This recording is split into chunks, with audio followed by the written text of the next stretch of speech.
ہزار غلطیوں کے باوجود آپ اپنے آپ سے پیار کرتے ہو تو پھر کیوں کسی کی ایک غلطی پہ اتنی نفرت کرتے ہو؟ دوستی کا بھرم صرف وہ لوگ رکھ سکتے ہیں جن کے وجود میں سمندر جتنا دل ہو۔ اگر کوئی شخص اپنی بھوک مٹانے کے لیے روٹی چوری کرے تو چور کے ہاتھ کاٹنے کی بجائے بادشاہ کے ہاتھ کاٹے جائیں۔ کسی بے گناہ پر بہتان لگانا یہ آسمانوں سے بھی زیادہ گناہ ہے۔ لفظ انسان کے غلام ہوتے ہیں مگر صرف بولنے سے پہلے تک، بولنے کے بعد انسان الفاظ کا غلام بن جاتا ہے۔ یہ زندگی 2 دن کی ہے، ایک دن تمہارے حق میں اور دوسرے دن تمہارے مخالف۔ جس دن تمہارے حق میں ہو غرور مت کرنا اور جس دن تمہارے مخالف ہو تو صبر کرنا۔ ایک دوسرے سے بغض مت رکھو کیونکہ یہ خیر و برکت کے زوال کا باعث ہے۔ اپنی سوچ کو پانی کے قطروں سے بھی زیادہ شفاف رکھو کیونکہ جس طرح قطروں سے دریا بنتا ہے اسی طرح سوچوں سے ایمان بنتا ہے۔ جس نے اپنے پریشانیوں کو لوگوں پر ظاہر کر دیا تو وہ اپنی ذلت پر راضی ہو گیا۔ حضرت علی رضی اللہ تعالیٰ عنہ نے فرمایا، صرف 2 لوگ مقدر والے ہوتے ہیں، ایک وہ جو وفادار دوست ملتا ہے، دوسرا وہ جن کے ساتھ ماں کی دعائیں ہوتی ہیں۔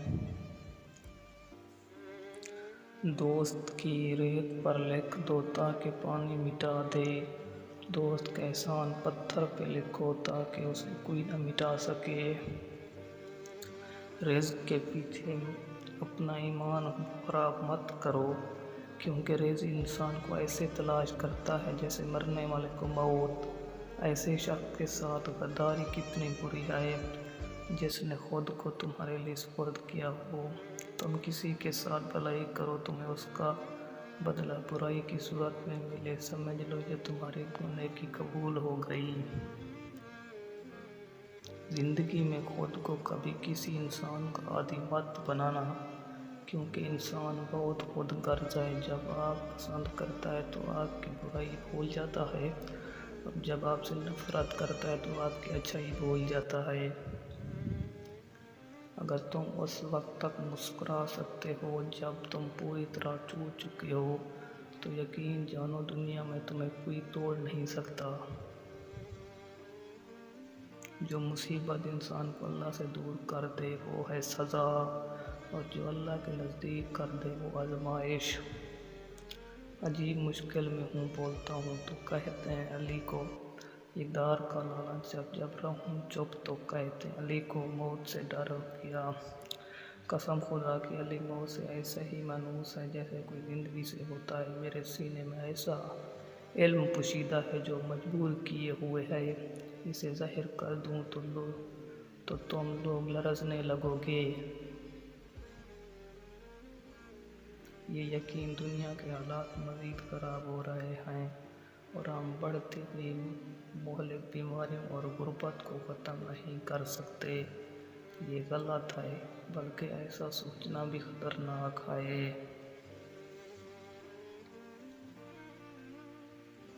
کل میں ایک چست و چالاک اور ناسمجھ جوان تھا۔ میرا خیال تھا ساری دنیا کو بدل ڈالوں گا، یہ کوئی بڑی بات نہیں۔ آج میں تھکا ہوا سمجھدار بوڑھا ہوں، میرا خیال ہے میں خود کو بدل ڈالوں، یہ بھی بڑی بات نہیں۔ ایک جگہ کوڑے کا ڈھیر پڑا تھا، ایک مور اس کو خریدنے لگا۔ اس کوشش اور جستجو میں اس کو ہیرا پڑا نظر آیا۔ بولا کہ بے شک تم بیش قیمت ہے مگر مجھے اس سے کیا؟ تو اگر کسی جوہری کو مل گیا ہوتا تو تیری قدر کرتا، تجھے اپنی دستار میں سجاتا۔ بہتر تھا کہ تیرے عوض مجھے کسی اناج کا دانہ مل گیا ہوتا۔ عشق الہی کے سلسلے میں ملامت کی پرواہ نہ کرو، عشق وہی کام کرتا ہے جو آگ کی بھڑتی کرتی ہے، فنا کے بعد ہی بقا حاصل ہوتی ہے۔ یاد رکھو غم عشق جہاں گدا نہیں جہاں فضا ہے۔ عاشق کے لیے غم معجب رحمت ہوتا ہے، سمندر مرغ